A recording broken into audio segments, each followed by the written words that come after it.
A las 8:45 de la noche del 29 de marzo de 2025, Ivonne Marisela López Rosendo le envió un mensaje a su madre. Te amo, mamá. No era una despedida.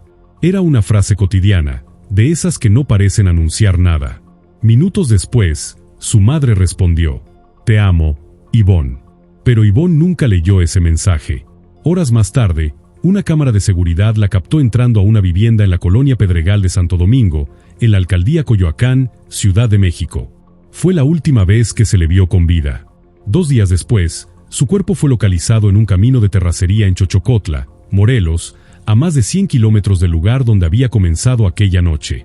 Entre el último mensaje y el hallazgo de su cuerpo quedó una secuencia marcada por silencios, contradicciones y varias personas detenidas. Lo que parecía una salida común terminó convertido en una investigación por feminicidio. Y una pregunta permanecía abierta: ¿qué ocurrió dentro de aquella casa? La noche del sábado 29 de marzo comenzó sin nada fuera de lo habitual en Pedregal de Santo Domingo. Los comercios seguían abiertos, los vecinos recorrían calles conocidas y la vida del barrio transcurría con normalidad. Para Ivonne tampoco parecía haber motivos de preocupación cuando salió de su casa para pasar la noche fuera. Tenía 31 años y era madre soltera de un niño de 7. Gran parte de su vida estaba organizada alrededor de esa responsabilidad. Quienes la conocían la describían como una mujer cercana y sociable, acostumbrada a desplazarse por la colonia en un triciclo eléctrico que utilizaba para recorrer las calles del vecindario. Ese sábado se reunió con 2 mujeres a quienes había conocido poco tiempo antes. De acuerdo con la reconstrucción difundida por distintas fuentes relacionadas con la investigación, el encuentro comenzó en una chelería de la zona, uno de esos establecimientos donde los vecinos suelen reunirse para consumir cerveza y otras bebidas alcohólicas. El plan no parecía extraño. Ivonne se encontraba en su propia colonia, rodeada de calles que transitaba todos los días y por las que se movía con confianza. La reunión continuó durante la noche. Con el paso de las horas, al menos un hombre se integró al grupo, según lo que después trascendió en los reportes del caso. Hasta ese momento, no había información que indicara la existencia de un conflicto previo. No se conocían denuncias, antecedentes ni señales públicas de algún problema entre ellos que permitiera anticipar lo que ocurriría después. A las 8:45 de la noche, Ivonne tomó su teléfono y escribió a su madre. Te amo, mamá. No era un mensaje dramático ni fuera de lo común. Podría haberlo enviado cualquier otro día. Su madre, Marisela, respondió poco después. Te amo, Ivonne. Aquel intercambio quedó registrado como la última actividad del teléfono. El análisis forense establecería más adelante que, después de ese momento, el dispositivo no volvió a utilizarse. No hubo llamadas, nuevos mensajes ni ningún otro movimiento. El celular de Ivonne quedó completamente en silencio. Cerca de las 11:38 de la noche, las cámaras de seguridad de una vivienda ubicada en la misma colonia registraron la entrada de 3 mujeres. Primero apareció una mujer vestida de blanco. Después, otra que llevaba un pantalón rosa. Finalmente, entró Ivonne, vestida de azul. Las 3 caminaron hacia el interior sin que se observaran señales evidentes de discusión, amenazas o resistencia. Vista sin contexto, la escena parecía ordinaria: 3 personas entrando a una casa durante la noche. Sin embargo, aquella grabación se convertiría en el último registro conocido de Ivonne con vida. Las cámaras continuaron funcionando durante las horas siguientes. Cerca de las 3 de la madrugada del lunes 31 de marzo, un vehículo salió de la misma vivienda. Un hombre vestido de gris iba al volante. Instantes después, una mujer subió a la parte trasera y otro hombre ocupó el asiento del copiloto. En ningún momento las imágenes mostraron a Ivonne saliendo por la entrada principal ni subiendo a ese automóvil. Frente a la casa permanecía estacionado su triciclo eléctrico. Nadie lo había movido. En otras circunstancias, ese detalle podría haber pasado inadvertido. Pero cuando comenzó la reconstrucción de los hechos, adquirió una importancia decisiva. Ivonne había entrado a aquella vivienda, pero el vehículo que utilizaba habitualmente para desplazarse por la colonia seguía afuera, inmóvil. Era un indicio de que no se había marchado por sus propios medios. El mensaje enviado a las 8:45 de la noche, la entrada registrada a las 11:38, la ausencia de imágenes que mostraran su salida y el triciclo abandonado frente al domicilio comenzaron a formar una misma secuencia. Más adelante, esos elementos ocuparían un lugar central en la investigación. Pero, en ese momento, la familia de Ivonne todavía no sabía lo que estaba ocurriendo. Solo enfrentaba una noche que se prolongaba sin noticias y sin respuestas, sin imaginar que las cámaras acababan de registrar la última vez que ella entraría a una casa por voluntad propia. Cuando Yvonne no regresó, la preocupación fue inmediata. Si la ausencia de una sola imagen puede cambiar por completo la interpretación de una noche, comparte en los comentarios qué detalle te parece más inquietante. Suscríbete y apoya este análisis con un me gusta para seguir examinando el caso con la atención que merece. No era habitual que Yvonne se ausentara sin avisar, mucho menos cuando tenía un hijo pequeño que dependía por completo de ella. Su vida giraba alrededor de esa responsabilidad y, según quienes la conocían, incluso cuando salía a distraerse procuraba mantenerse en contacto. Aquella noche, sin embargo, algo cambió. Su familia intentó comunicarse con ella, pero las llamadas no entraban y los mensajes ni siquiera llegaban. El teléfono permanecía sin actividad desde las 8:45 de la noche, cuando Yvonne había enviado aquel último mensaje a su madre. Con el paso de las horas, la inquietud se convirtió en alarma. Marisela comenzó a reconstruir mentalmente los movimientos de su hija, tratando de identificar el último lugar donde había estado. Pronto, la vivienda de la colonia Pedregal de Santo Domingo se volvió el punto central de la búsqueda. Acompañada por otros familiares, Marisela acudió al domicilio y solicitó apoyo de la policía. Afuera, frente a la casa, seguía estacionado el triciclo eléctrico de Yvonne. Para la familia, aquel detalle era determinante. Yvonne acostumbraba a utilizarlo para recorrer distancias cortas dentro de la colonia. Formaba parte de su rutina diaria. Encontrarlo frente a esa vivienda reforzaba una posibilidad concreta. Había entrado allí, pero no había salido por sus propios medios. A medida que pasaban las horas, el triciclo dejó de ser únicamente un medio de transporte. Se convirtió en una señal silenciosa de que algo grave podía haber ocurrido. Según diversas declaraciones, cuando los familiares llegaron al domicilio, una mujer salió a atenderlos. La conversación fue breve y no les permitió entrar. Para Marisela, aquella negativa resultó desconcertante. Insistió en que el tiempo jugaba en contra y que cada minuto podía ser decisivo para localizar a su hija. No se trataba únicamente de la desesperación de una madre. Era la urgencia que imponen las primeras horas de cualquier desaparición. Mientras la familia exigía respuestas, la ficha oficial de búsqueda de Yvonne comenzó a difundirse. Su fotografía se multiplicó en redes sociales, grupos vecinales y publicaciones compartidas por amigos y conocidos. La comunidad se movilizó casi de inmediato. Vecinos y amigos recorrieron las calles y colocaron carteles en postes y comercios de Pedregal de Santo Domingo. Las horas siguientes transcurrieron entre la espera y la ausencia de respuestas claras. La información llegaba de manera fragmentada. Las cámaras confirmaban que Yvonne había ingresado a la vivienda, pero no existía ninguna grabación que la mostrara saliendo. Al mismo tiempo, su teléfono continuaba completamente inactivo. Conforme avanzaba el tiempo, su ausencia resultaba cada vez más difícil de explicar como una circunstancia voluntaria. Cuando la noche dio paso a la madrugada y no apareció ninguna señal de vida, comenzó a tomar fuerza la posibilidad de que hubiera sido trasladada a otro lugar. El 31 de marzo de 2025, la búsqueda dio un giro devastador. En un camino de terracería del municipio indígena de Chochocotla, en el estado de Morelos, fue localizado el cuerpo sin vida de una mujer. El lugar se encontraba a más de 100 kilómetros de la Ciudad de México. La distancia no era un dato menor. Implicaba un traslado deliberado, cierta logística y el desplazamiento del cuerpo fuera de la entidad donde Yvonne había sido vista por última vez. Horas después, las autoridades confirmaron que se trataba de Yvonne Marisela López Rosendo. Para Marisela, el momento más doloroso no fue la confirmación pública de la noticia, sino el viaje hasta la Fiscalía de Morelos para reconocer el cuerpo de su hija. Un recorrido que, en condiciones normales, habría sido solamente un traslado entre dos estados vecinos, se convirtió en un trayecto interminable.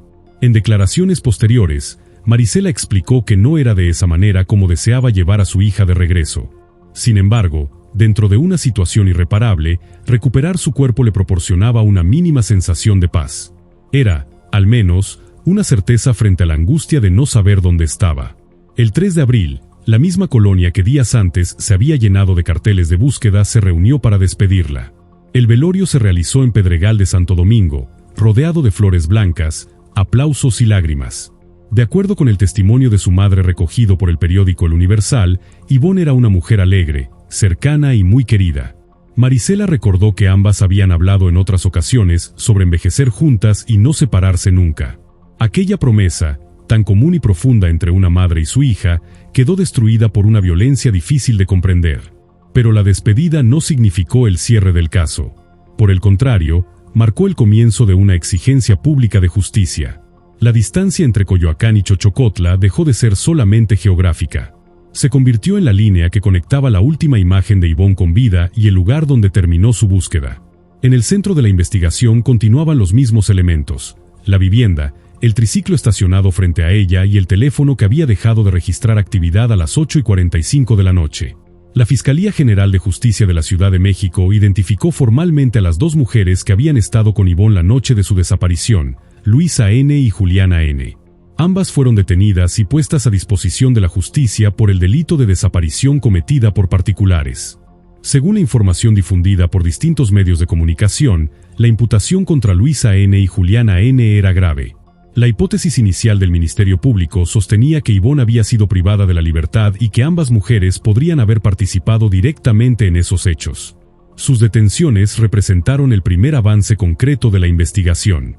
Hasta entonces, el caso se apoyaba principalmente en una secuencia de imágenes, un teléfono que había quedado inactivo y el hallazgo de un cuerpo a más de 100 kilómetros de distancia. A partir de las capturas, el expediente comenzó a tomar una dirección más definida. Sin embargo, durante los interrogatorios surgieron versiones contradictorias. Una de las mujeres afirmó que Ivonne había abandonado el domicilio por su propia cuenta. Según esa versión, habría salido sola durante la madrugada. Pero la declaración se enfrentaba directamente con los registros de las cámaras de seguridad. Después de que Ivonne ingresó a la vivienda a las 11:38 de la noche, ninguna grabación la mostraba saliendo por la puerta principal. El análisis forense de su teléfono debilitó todavía más esa explicación. Después del mensaje enviado a las 8:45 de la noche, el celular no volvió a registrar actividad. No hubo llamadas, mensajes, uso de aplicaciones ni ningún otro movimiento. El silencio digital del dispositivo, sumado a la ausencia de imágenes que mostraran a Ivonne saliendo de la casa, dejaba sin respaldo visual ni tecnológico la versión de que se había marchado voluntariamente. Mientras tanto, la Fiscalía General de Justicia de la Ciudad de México realizó un cateo en la vivienda donde Ivonne había sido vista por última vez. Durante el operativo, las autoridades aseguraron diversos indicios considerados relevantes para la investigación. Entre ellos se encontraba el triciclo eléctrico de Ivonne, que continuaba en el lugar. El hallazgo confirmó que aquel inmueble era el punto central del caso. Para entender lo ocurrido después, resultaba indispensable determinar qué había sucedido dentro de esa casa. Las autoridades señalaron públicamente que los elementos recabados apuntaban a una posible participación directa de las dos mujeres en la privación de la libertad de Ivonne. No se revelaron todos los detalles de los indicios asegurados durante el cateo. Sin embargo, quedó claro que la investigación se concentraba en las personas que habían estado con ella esa noche y en los acontecimientos ocurridos dentro del domicilio.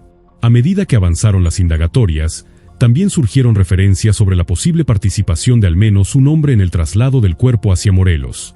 El propietario de la vivienda fue identificado como Agustín. En los primeros reportes, su paradero fue descrito como incierto. Esa situación amplió el alcance de la investigación más allá de Luisa N. y Juliana N. La distancia entre la Ciudad de México y Xochocotla implicaba un desplazamiento de más de 100 kilómetros, difícil de interpretar como una acción completamente improvisada. El 12 de febrero de 2026, casi un año después del feminicidio, Agustín N. fue detenido en el estado de Veracruz. Su captura formó parte de la misma línea de investigación que intentaba establecer quienes participaron en el traslado del cuerpo fuera de la capital. Aunque no se difundieron todos los detalles sobre su posible grado de implicación, la detención confirmó que la Fiscalía contemplaba la participación de más de una persona. La madre de Ivonne declaró que, aunque las autoridades todavía no habían establecido públicamente cuál habría sido la intervención específica de Agustín en el crimen, la familia estaba convencida de que él había trasladado el cuerpo hasta Morelos. Esa afirmación correspondía a la postura de la familia, no a una conclusión oficial de las autoridades. Sin embargo, reflejaba la firmeza con la que sus seres queridos continuaban exigiendo que se esclareciera cada etapa de lo ocurrido. Paralelamente a la información oficial, Marisela hizo pública otra hipótesis, basada en lo que, según explicó, le dijeron cuando acudió a reconocer el cuerpo de su hija. De acuerdo con sus declaraciones, Ivonne presentaba lesiones que, desde la interpretación de la familia, sugerían que pudo haber sido sujetada por más de una persona antes de ser privada de la vida. Marisela habló de posibles marcas en las muñecas y los tobillos, además de una herida en el cuello. Esos indicios la llevaron a pensar que pudo existir una acción coordinada. Sin embargo, Es importante precisar que esa descripción provino de las declaraciones de la familia. No correspondía a un informe pericial completo difundido oficialmente por la Fiscalía. Hasta el momento de los reportes citados, las autoridades no habían presentado públicamente una reconstrucción detallada de la mecánica del crimen. Tampoco habían divulgado un dictamen íntegro que explicara con precisión cómo ocurrieron los hechos. El expediente continuaba en integración y varios de sus elementos permanecían bajo reserva. Para la familia, no obstante, las lesiones observadas y el hecho de que el cuerpo fuera localizado a más de 100 kilómetros de distancia reforzaban la idea de que no se trató de una acción aislada ni de la intervención de una sola persona. Desde su perspectiva, privar a Ivonne de la libertad, trasladar su cuerpo a otro estado y abandonarlo en un camino de terracería habría requerido algún nivel de coordinación. Mientras la Fiscalía continuaba reuniendo pruebas, recabando declaraciones y delimitando las responsabilidades individuales, el caso permanecía abierto. Formar parte de una comunidad que examina estos casos con atención también significa distinguir entre las sospechas, las versiones familiares y los hechos acreditados. Suscríbete, apoya el video con un me gusta y comparte en los comentarios qué aspecto de la investigación consideras indispensable esclarecer para que Ivonne y su familia obtengan justicia. Las contradicciones iniciales, la ausencia de imágenes que mostraran a Ivonne saliendo del domicilio y el traslado de su cuerpo fuera de la Ciudad de México continuaban siendo piezas centrales de una investigación que, hasta el momento de los reportes difundidos por las autoridades y los medios de comunicación, todavía no había alcanzado una resolución definitiva. El caso permanecía abierto. Las dos mujeres detenidas seguían bajo proceso por el delito de desaparición forzada cometida por particulares. Al mismo tiempo, la Fiscalía continuaba integrando la carpeta de investigación para establecer con precisión el grado de responsabilidad de cada persona involucrada. Eso incluía al hombre detenido en Veracruz y a cualquier otro posible participante cuya intervención todavía estuviera bajo análisis. La investigación no había concluido y varios aspectos del expediente continuaban sin definirse. Sin embargo, una secuencia de hechos había quedado establecida con claridad. El 29 de marzo, Ivonne salió para convivir con otras personas dentro de su colonia. A las 8:45 de la noche, envió el último mensaje a su madre. A las 11:38, las cámaras de seguridad registraron su entrada a una vivienda en Pedregal de Santo Domingo. No existía ninguna imagen que la mostrara saliendo por sus propios medios. Cerca de las 3 de la madrugada, un vehículo abandonó el inmueble. 2 días después, el 31 de marzo, el cuerpo de Ivonne fue localizado en un camino de terracería en Xochocotla, Morelos, a más de 100 kilómetros del último lugar donde había sido vista con vida. Dentro de esa cronología persistían interrogantes fundamentales. No había un registro visual que demostrara que Ivonne hubiera salido con vida de aquella casa. Tampoco se detectó actividad en su teléfono después del mensaje que envió a su madre esa noche. Esos elementos continuaban formando el eje de la investigación. Marisela reiteró en distintas declaraciones que no dejaría de exigir justicia. Su expectativa era que todas las personas responsables fueran identificadas y enfrentaran las consecuencias legales correspondientes. La comunidad que conoció a Ivonne también mantenía viva su memoria, no solamente como una víctima dentro de una estadística, sino como una mujer joven, madre, hija y vecina, cuya vida fue interrumpida de manera violenta. Mientras el proceso avanzaba en los tribunales y las autoridades seguían recabando pruebas, el impacto del caso se extendía mucho más allá del expediente judicial. Quedaba un niño que tendría que crecer sin su madre. Quedaba una colonia que todavía relacionaba aquella noche con la imagen de un triciclo eléctrico estacionado frente a una casa cerrada. Y quedaba un mensaje que, con el paso de los días, dejó de ser una frase cotidiana para convertirse en las últimas palabras que Ivonne alcanzó a escribirle a su madre. Te amo, mamá.